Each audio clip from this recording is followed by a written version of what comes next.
These influencers were caught selling their millions of followers to a human trafficking organization in Russia. Young women were sent abroad and had no idea what they were really signing up for. There's a rumor that apparently anyone who enters the START program can't go back home. Is that true? We've seen influencers and content creators selling sketchy products that made it seem like they were benefiting us as the users, especially here on YouTube. But never something this bad, where human beings are being trafficked. From promoting a scam for thousands, to getting their unemployed and most loyal fans trafficked, to even crying about the loss of their follow account with no regard for the safety of their fans. Like, how am I gonna get my followers back? I can't even defend myself. Trust me, it gets worse. This is how these influencers sold their fans for money and the repercussions that followed. For you to really understand what's going on, I have to introduce you to each of the 8 influencers. We have Siamtanda. She recently bought a car. Most of her fan base came from TikTok dancers. She got her bag there. She then went on to move her audience from TikTok to YouTube. That went really well. She then took that audience from TikTok and YouTube and moved all of that to Instagram. So she earns a bag on TikTok, she earns a bag on YouTube, she earns a bag on Instagram as well. Next we have Sasha Domnikov. He grew his TikTok audience from 0. His main platform is TikTok, and then he moved all of those people to YouTube and does really well for himself. A South African YouTube Drake. If you need money, just put Sasha in the thumbnail and your views will go up. He has a Range Rover and a Mercedes AMG. I don't know which one. And then there's Cyan Bougie. She's an Instagram baddie. She travels a lot. And I mean a lot. Hey man, the point is there's money there. That's all. Zile also blew up on TikTok, but he struggled a lot more to translate his TikTok following to his YouTube following. Because of his personality, he went on to get a host job on one of the biggest, if not the biggest, podcast network in South Africa. So he kind of makes bank, and he bought a new car recently with the money that he earned by himself. He has a business on the side as well. So there's money all around, man. Like, he's kind of set, he's kind of comfortable. And there's Sima as well. She has her TikTok following. She used to be part of a very, very popular couple on YouTube, and you know how couple stuff does on YouTube, it does really well. She worked with Zelia on the podcast and later moved on to becoming a DJ, so she is financially set in her own right. And then there's King Omar. At some point he had the South African YouTube scene in a vice grip. You couldn't turn left, couldn't turn right without hearing from King Omar. Was it disgusting? Yes. But was he getting those views? Pretty much, yeah. Yeah. So you know what it means when you get those views. He also worked with and featured one of the biggest artists in Africa. He has connections. He has money. He's good. Then there's Munaka, an all-around workhorse. Everything she got, she earned. She's a sports presenter. She founded an agency. She grew her Instagram to nearly 250k. She's had a hand in a huge chunk of South African pop culture, all while graduating twice and occasionally traveling. She works. She works. And lastly, we have Bonte and Tlhogi, which are a Instagram TikTok couple that does couple content and recently had a child. To be honest with you, I despise them the most on this list, and we'll get into that at the end of the video, but if you stay long enough you'll know why, and I hope that you might share my sentiments. So without further ado, let's get into the meat and the sauce of the video. All of these content creators are from South Africa. They're either the top creators or one of the top creators. They have money by the boatload. Not all of them grew up with money though. In South Africa, you either have it or you don't have it. There's a huge inequality issue. Take this picture here. On the right, you have a beautiful suburb with lakeside houses going for over 10 million rand, while less than a kilometer away is this place on the left. It looks a lot more compact. It's a township. Less than a kilometer away. This is what it's like. This is a visual representation of how bad the inequality is in South Africa. Unfortunately, the most affected by this inequality are women, making up a larger part of the population that is unemployed. And even when they are employed, it's low-level skills like housework and cleaning. As a woman living in this country, it feels so frustrating and stressful to live this way. All you want is a way out. So what do? You choose to avoid all your stress and you just go home, lay on your bed, and scroll through Instagram. And then a content creator you've been watching for years, someone you trust, someone who was once in your position and is up financially now, they're promoting this program that sounds very appealing. I will be watching, listening. I'll be sharing every single thing with you guys. I need you to stay tuned and enjoy. Start Program, an initiative focused on supporting young women who want to gain a profession and start their careers. The program lasts 2 years. During this time, participants go from beginners to qualified specialists. The Alabuga Start Program. They're going to pay you to work and study. You're going to see the world. You're going to be given a place to stay. You're going to be fed. It sounds too good to be true. So what do? You click on the link. Whoa.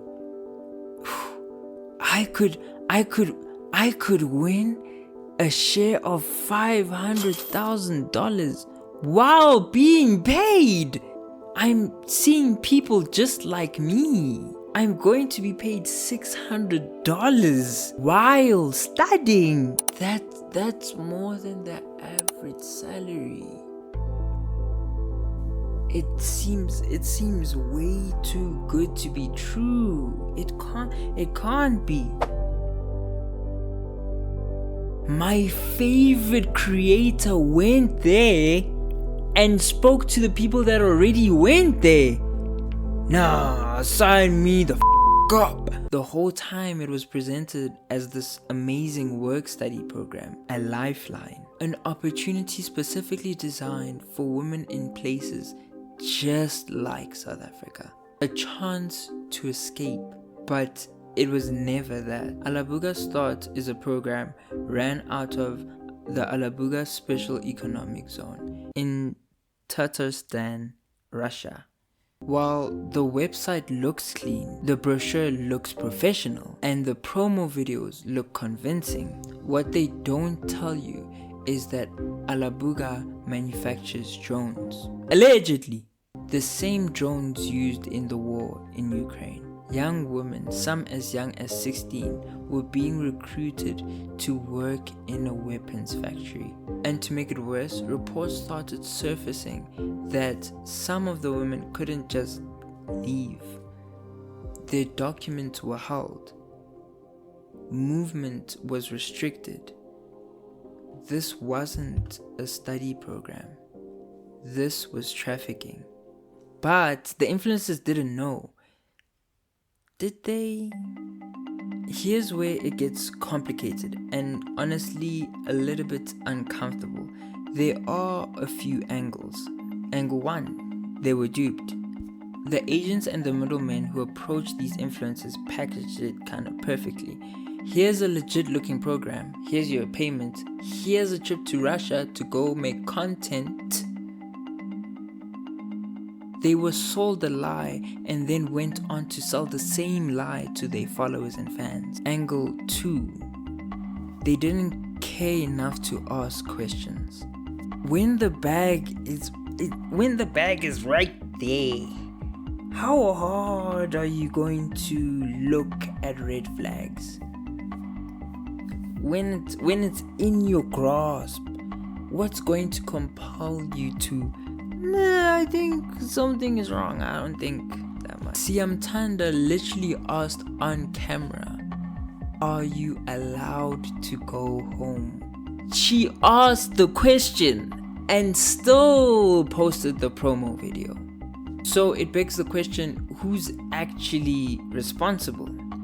Is it the influencer? Is it the management?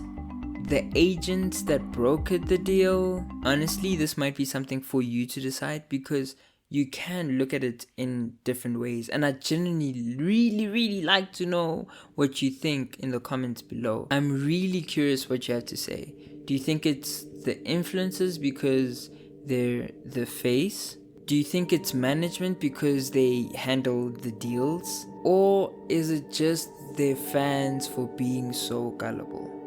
I'm really curious to hear what you have to say. But honestly, at this point, who knew what and when is almost secondary.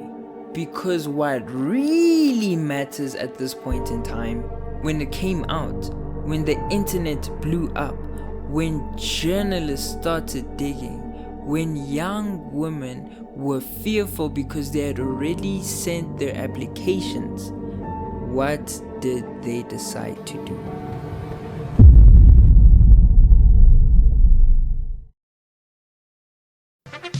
Welcome to the game show, where we rate these 8 influencers on how badly they reacted to being involved in human trafficking. Will it be good? Will it be bad? I don't know. Stick around on Humble Spaces channel. First up, we have Munaka. So, where would she go? How Munaka kind of handled the situations and allegations, it wasn't so great, because she ended up going on a podcast. There was a panel, and in this panel they were meant to address the Alibuga allegations. So the influencers on the panel, being Monaka and King Omar was mentioned, Zila was on the panel as well as Sima. So the panel, what it was supposed to act as, it was supposed to act as a middle ground for the viewers to then understand where the influencers were coming from. They were saying that they were fooled into promoting this scam given to them by King Omar. But right now that's not the point, it's how they handled the situation. Munaka basically spoke about how she wasn't getting any money. Not saying flat out, nah, I'm broke, but remember, she works hard, and because of these allegations, a lot of her brand deals and sponsors were put at a halt, because she's being accused of allegedly human trafficking. Now, no brand wants to work with an influencer with that kind of rep, and she was saying, hey dog, am I going to be basically compensated for the brand deals that I lost? And it did not look good. So she tried to address things in a timely fashion, but that would have to put her here, because she was more concerned about her brand deals. She did show some concern about the safety of the people, but it was mainly brand deals, bro. And then King Omar, I want to put him at not even human, not even because I don't like the guy, but putting my personal feelings aside, he didn't really say much. Even on the panel, he said very little, but he put his friends on to this thing, and he wasn't there on the panel, by the way, and he just didn't say much to help his rep. And I think the only thing that saved him in this situation is that his YouTube channel isn't where it was in previous years. but that doesn't change the impact that he had. Impact being involved in the scandal. So I want, you know what? Let's put him as bad, because I'm maybe putting in my personal feelings. And then Sima, hey bro, Sima went on that panel and she was crying about her followers. She was crying about losing the followers that she'd acquired over the years. Given, she did have a substantial follow account, but there was more to that. And she was bawling. She wasn't like Manaka. Manaka was still like, oh, okay, damn dog, I got all my money, but hope the girls are safe. Nope. Sima was going, but my followers, see ya. Sima was going, see ya. So come on, bro. Like, there's bigger fish to fry. You're still good on TikTok. I'm not TikTok. You're still good on YouTube. You're still good on Instagram. You still have a job where you're a host for one of the biggest podcasts in the country. The country, not in your small region, not in your town, in the country. And your biggest fear is, yo, my followers, see, yeah. Come on, bro. Like, I don't know. And then Zile, this one is a bit personal for me. I'll try not to be biased, but if it was up to me, I'd immediately move Zile to perfect, right? I'd say, what? That's my boy. That's my dog, right? And solely because when I was making, this is where it becomes personal for me. When I was making YouTube videos, maybe a while back, and you're on that grind, you're like, this is hard. I don't know if I'm ever gonna be good at this. And then you see a comment from someone you not aspire to work with, but someone who's coming up and they're doing well for themselves. It's like, oh, okay, someone recognizes the kind of work that I'm putting in, and he commented, and that made me feel good. So I do have a bias when it comes to Zile.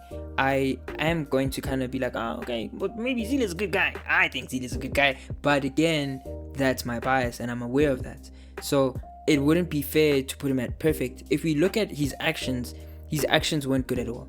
He kept quiet for the longest time. He then released a PR statement on his story. He didn't even make a video himself. He released what was notably a PR statement. And I don't know, man, that kind of broke my heart, dog. Like, I guess it would be fair, but it's not a bad reaction, but he took a while to respond too. And that alone is not okay. Like, people are being trafficked, my guy. Like, you can't take 2 weeks to reply. It's not a good one, but I guess he's trying to reserve saying anything bad. But in your quietness, it still feels like a lack of care, because there's no urgency to address the issue. So I have to put this guy at fair, bro. Maybe I am being biased and he should go to bed, but I don't know. You guys will tell me.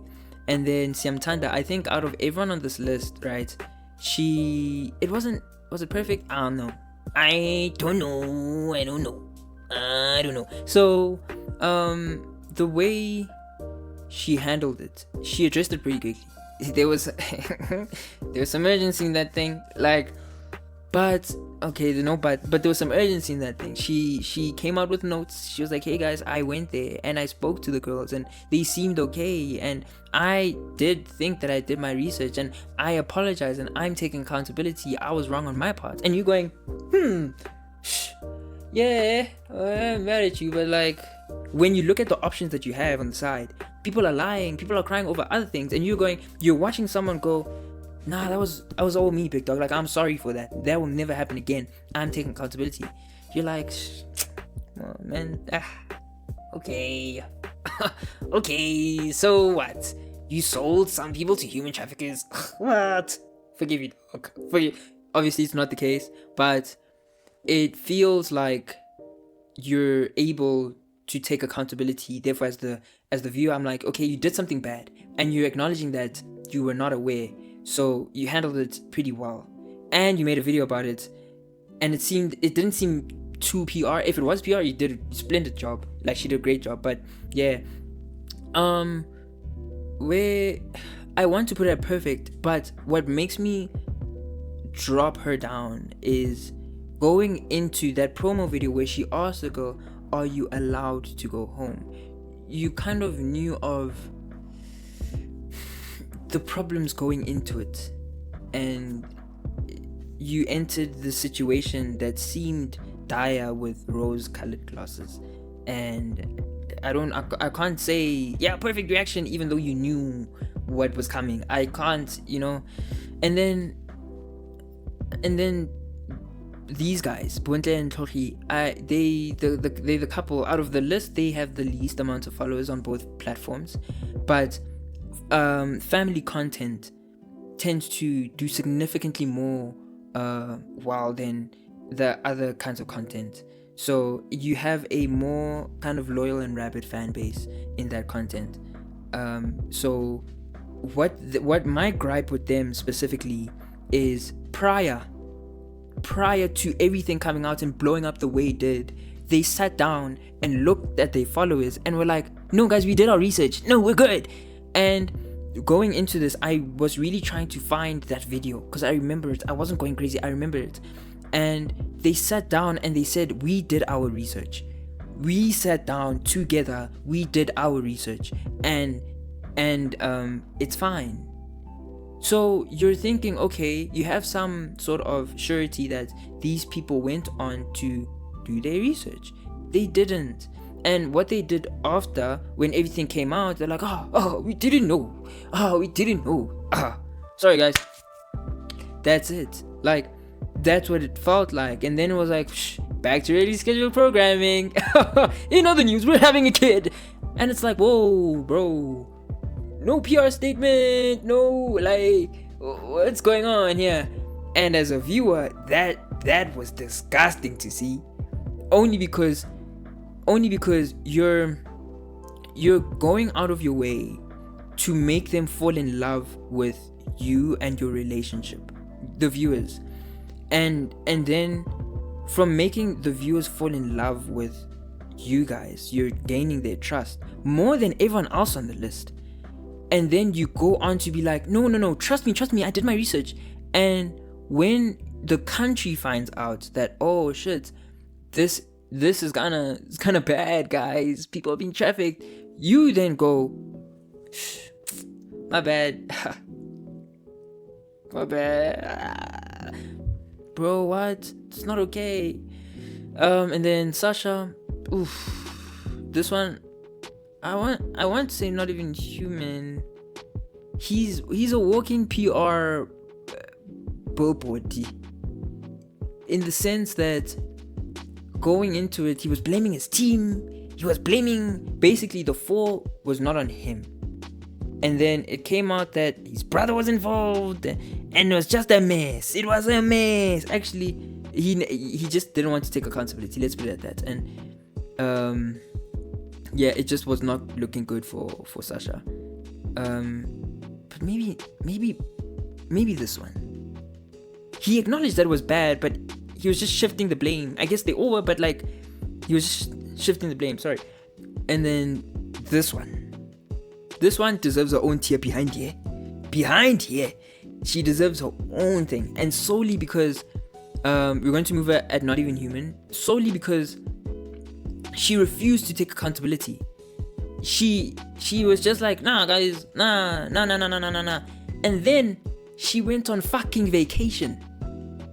She said, don't fucking bother me. I'm outside. I'm on vacation. Sorry. Excuse me? She said, I'm on fucking vacation. Don't bother me. I don't care that there's people being trafficked. Huh? I don't know about you, dog, but out of everyone on this list, this one should have been cancelled the hardest. I don't know how she got away with that. She was BBC released a thing, not a report. Basically BBC News had a segment, and she was in the segment. Buddy, we're in Africa. BBC News touched that. Like, what? BBC. Come on, bro. Come on. If you're so terrible that you skip South African Broadcasting Commission, you skip ENCA, you skip South African TikTok, go straight to BBC, British Broadcasting Commission, whatever it stands for. You have to be a bad guy. You have to be a bad guy. No ways. So she deserves to be down there. Lower, bro. Lower. But yeah, this is my list. I made this on Tier Maker. If you guys have different opinions, feel free to go on to Tier Maker. I'll try add the link in the description or in the comments. Feel free to go to Tier Maker, make your own tier, send it to me, or just like let's have a chat of who you put where. I would love to hear where you think everyone should fall in this tier list. If you want me to add a segment, but I'll try put link down in comments. Yeah, man, this is just my 2 cents. Some took action quickly. They apologized. They took accountability. They warned their communities, deleted the posts, and made sure that their fans were safe. Others said almost nothing. They watched the storm behind a private account and waited for all of it to blow over. Some were more willing to cry over followers than the actual lives of individuals. From TikTok videos to Instagram Reels and YouTube, these content creators built their entire platforms on relatability, being just like you, on being the person from your ends that made it. They then went on to sell your trust, some knowingly and some not, but all of them cashed a check that had someone's safety as the price.